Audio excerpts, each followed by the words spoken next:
திமுக ஓட்டுக்கு 2000லாம் கொடுத்ததுக்கு முயற்சி பண்ணியிருக்காங்க. நான் கடைசி நேரத்தில் அந்த ஓட்டர்ஸுக்கு போய் சேரல. அப்படியா? ஆமாம், இவனே அடிச்சிட்டான். இனிமே தோக்க தான் போகிறோம், இனிமேல் நம்மளால் இவ்வளோ சம்பாதிக்க முடியாது, அட்டி அமுகிரு அப்படின்ட்டு அமுகினாங்க. 2000 ரூபாய் கொடுத்தியா, நீ 1000 ரூபாய் 3000 ரூபாய் கொடு, நான் வச்சுக்கிறேன் பக்கெட்டில், விசிலுக்கு தான் ஓட்டு போடுவேன் அப்படின்றது தான் பண்ணியிருந்திருக்காங்க. மக்கள் பெரும்பான்மையான மக்கள் ஒரு மாற்றம் வேணும்னு நீங்கள் முடிவு பண்ணிட்டாங்கன்னா நீங்கள் எவ்வளோ லட்சத்தை கொடுத்தாலும் அதெல்லாம் அது ஒரு ரோலே ப்ளே பண்ணுது. சரி, தமிழ்நாடு முழுசாக ஒரு அலை விஜய் அலை அது ரொம்ப ஹெவியாக அடித்தது பெரம்பூர் அண்ட் திருச்சி கிழக்கு. என்ன நினைக்கிறீங்க மே 4th? இல்லை, ஐ ஹேவ் நோ டவுட். எனக்கு இன்ச் கூட டவுட்டே கிடையாது. எதிர்க்கட்சியே வருவான்னு கூட டவுட் இல்லை. We are forming the government. இப்போ விஜய் அவர்கள் யாருடைய ஓட்டு, திமுக அதிமுக இவங்க ரெண்டு பேர்ல யாருடைய ஓட்டு பெரும்பான்மை பிரிஞ்சிருக்கு? பல ஆண்டுகளாக நாங்கள் திமுகவை தவிர வேற யாருக்கும் போட மாட்டோம். அந்த ஓட்டு பேங்க் உடைச்சிருக்குது.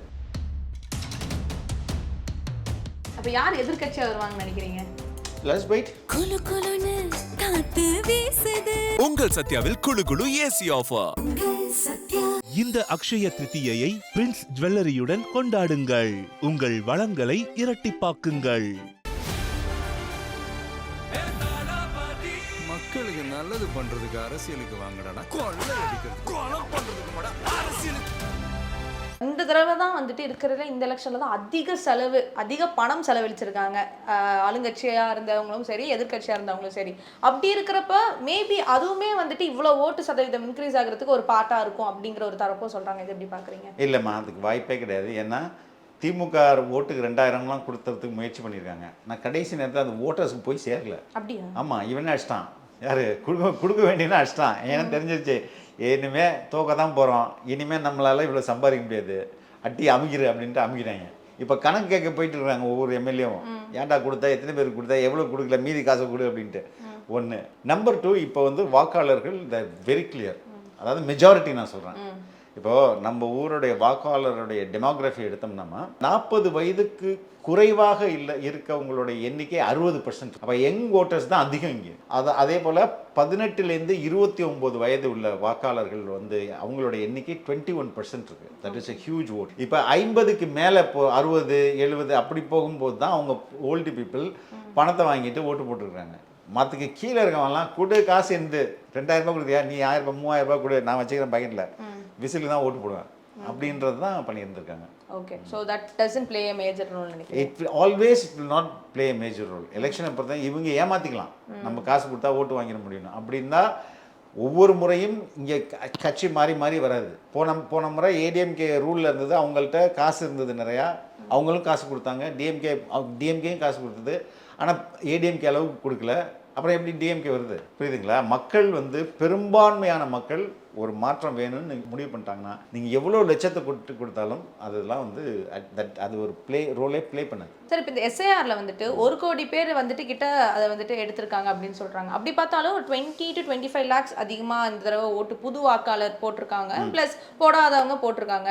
இவ்வளோதான் அதிகமாக இருக்குது. இது விஜய்னால வந்த அலை அப்படியெல்லாம் எதுவும் இல்லைன்னு எதிர்கட்சி ஸ்ட்ராங்காக சொல்கிறாங்க. இல்லை, அவங்களே அதை சரியாக புரிஞ்சிக்காமல் சொல்கிறாங்க. நான் என்ன சொல்கிறேன், ஒவ்வொரு டிஸ்ட்ரிக்ட்டுக்கும் உடைச்சி பாருங்கள், ஒவ்வொரு மாவட்டத்துக்கும் உடைச்சி பார்த்தா தான் உங்களுக்கு அது ப்ளே பண்ணியிருக்கா இல்லையான்னு தெரியும் அப்படின்னு சொல்கிறாங்க. அதான் நான் உங்களுக்கு கரூர் எக்ஸாம்பிள் சொன்னேன். அதில் புதுசாக வந்தவங்க 35,000 பேர், எடுக்க வாக்கு போனது 45,000 பேர். ஸோ 10,000 தான் வித்தியாசம் கரூரை பொறுத்தவரைக்கும். அந்த 10,000 ஓட்டு என்ன மாதிரியான மாற்றத்தை ஏற்படுத்தியிருக்குன்னா, ஒரு 1% 2% ஓட்டை தான் அந்த 10,000 ஏற்படுத்தியிருக்க முடியும். ஆனால் அது எப்படி 10% ஓட்டு 12% ஓட்டு அதிகரிக்குது. அப்போ எஸ்ஐஆருக்கு தொடர்பே இல்லை இல்லையா?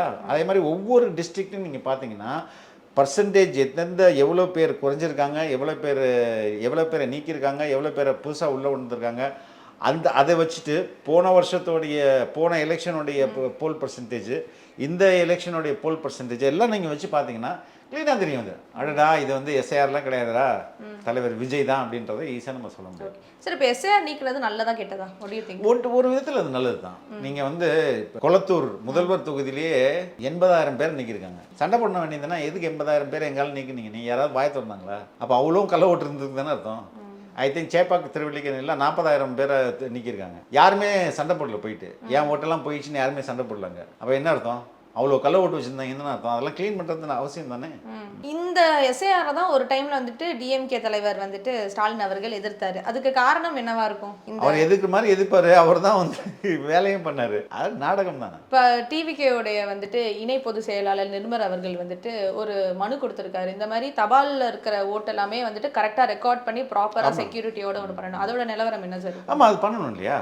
பேப்பர் ஓட்டு அது இந்த பேப்பரை தான் எண்ணணும். இப்போ இங்கே வந்து என்ன வேணால் நடக்கலாம். அதனால ஒரு டிரான்ஸ்பரன்சிக்காக அது வந்து வீடியோகிராஃப் பண்ணணும் அப்படின்றாங்க. அது அவர் சொன்ன மாதிரி பண்ணாங்களா? அந்த மனு பண்ணுவாங்க தானே நினைக்கிறேன். பண்ணுவாங்க. நிறைய இடத்துல வந்துட்டு டிவிகே வேட்பாளர்கள், டிவிகேல இருக்கிற கட்சி சார்ந்தவங்க எல்லாருக்கும் வந்துட்டு சண்டை நிறைய வந்துச்சு. இது காரணம் வந்துட்டு கள்ள ஓட்டு போடுறதை நாங்கள் நிறுத்துறோம் அப்படின்னு சொல்லிட்டு நிறைய சோஷியல் மீடியாவில் வீடியோலாம் பார்க்க முடிஞ்சுது. சோஷியல் மீடியாவில் பார்த்தா நம்ம மெயின் ஸ்ட்ரீம் மீடியாவில் மற்ற நேஷனல் சேனல்களையோ இல்லை பேப்பர்களையோ பெரிய ஒரு ஆக்சுவலாக ஒரிஜினல் அந்த கள்ள ஓட்டெலாம் பார்த்தோம்னா அது அதை பார்த்துட்டு இதை பார்த்தோம்னா அது நத்திங் தோணும். அதனால அது பயங்கரமாக இருக்கும். அடித்தடி நடக்கும், மண்டை உழைப்பானுங்க, பொட்டி எடுத்துகிட்டு ஓடிடுவானுங்க.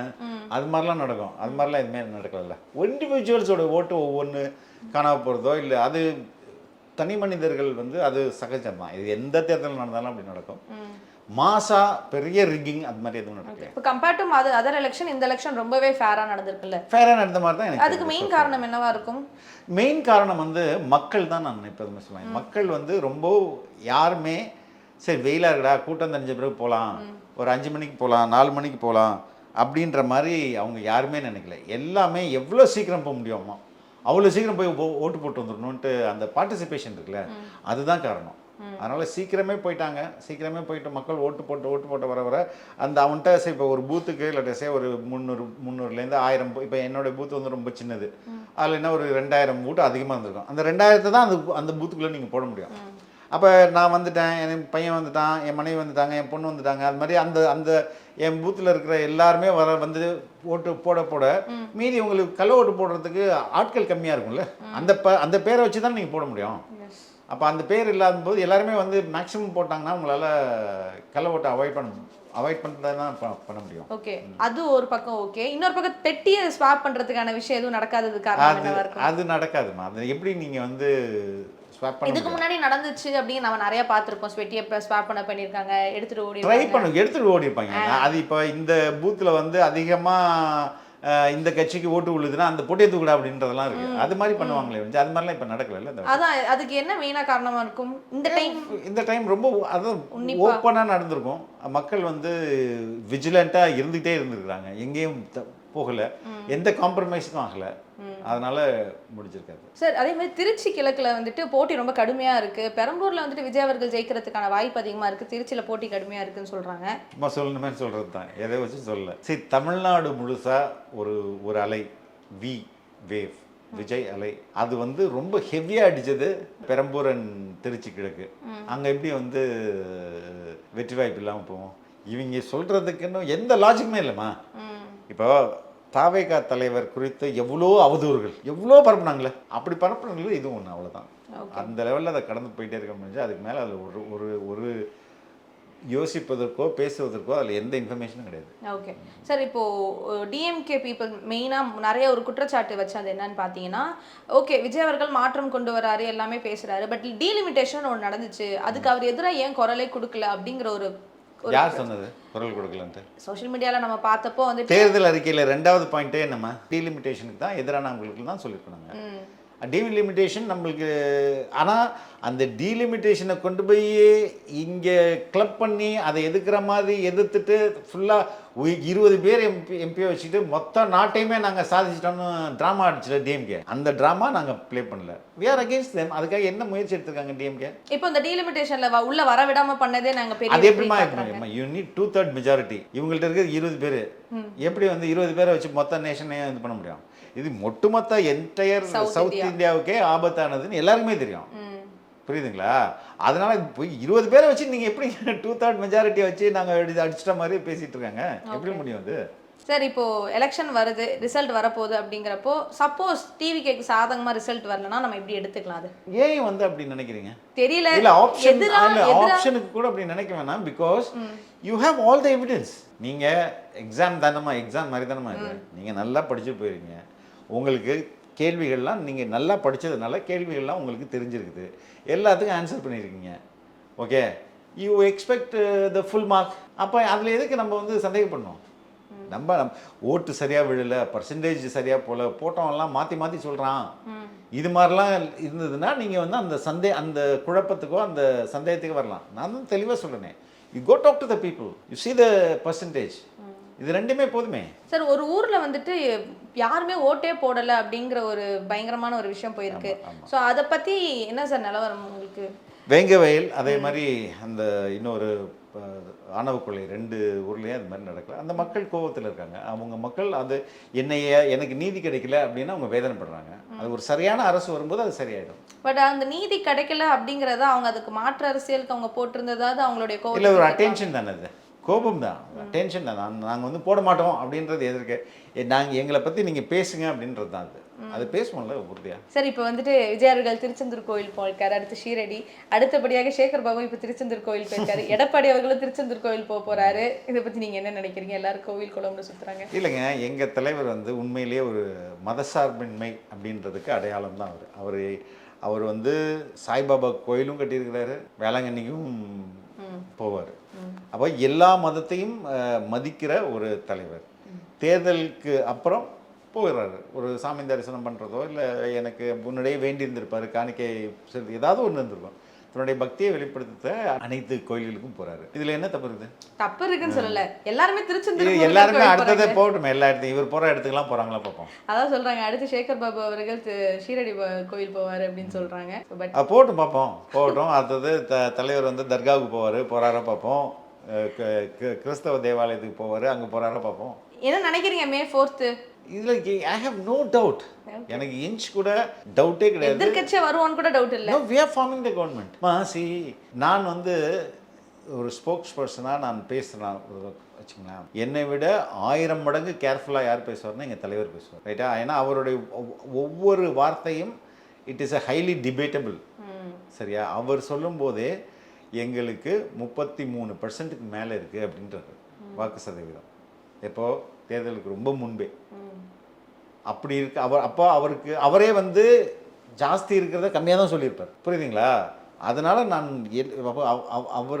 அவர் சொன்னதே அவ்வளோனா அப்போ ஒரு ரியாலிட்டி எவ்வளோ இருக்கும். ஸோ டெஃபினட்டாக ஐ ஹவ் இந்த தேர்தல் முடிஞ்சு ஒரு 5 மணி 6 மணிக்கெலாம் இந்த போல் பர்சன்டேஜ் வந்தவுடனே அதுக்கப்புறம் மக்கள் பேச ஆரம்பிச்சாங்க. கால்ஸ் எனக்கு ஒரு 10 o'clockலேருந்தே நிறைய ஊர்லேருந்து கால் பண்ணுறாங்க. சார் இந்த ஊரில் சூப்பராக இருக்குது சார், இந்த ஊரில் சூப்பராக இருக்குது சார், இந்த ஊரில் சூப்பராக இருக்குது சார், இந்த ஊரில் யாருமே எங்கள் கட்சிக்காரங்கள் அது.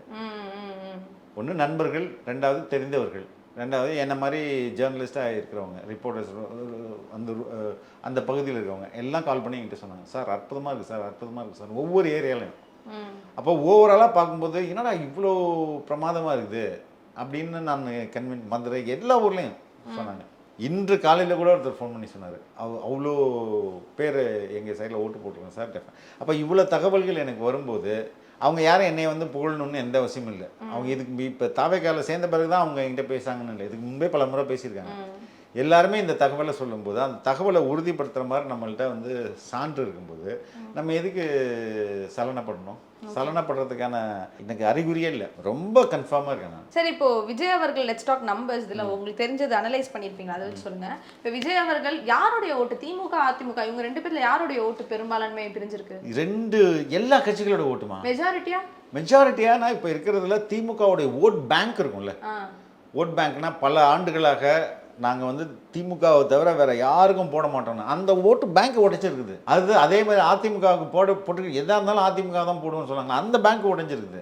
அதே போல விசிகே, அதே போல நாம் தமிழர், எல்லா கட்சியோடைய வாக்குகள் தான் உடையுது. அப்போ இதெல்லாம் தான் மொத்தமாக சேர்ந்து தானே வர முடியும். பெரும்பான்மை மெஜாரிட்டியா டிஎம்கேவோட இது போயிருக்கு அப்படின்னு எல்லா கட்சிகளுக்குமே இன்க்ளூடிங் நம்மளுடைய நியூட்ரல் ஓட்டர்ஸ் இருப்பாங்க, அவங்களையும் சேர்த்து. அப்போ யார் எதிர்கட்சியாக வருவாங்கன்னு நினைக்கிறீங்க?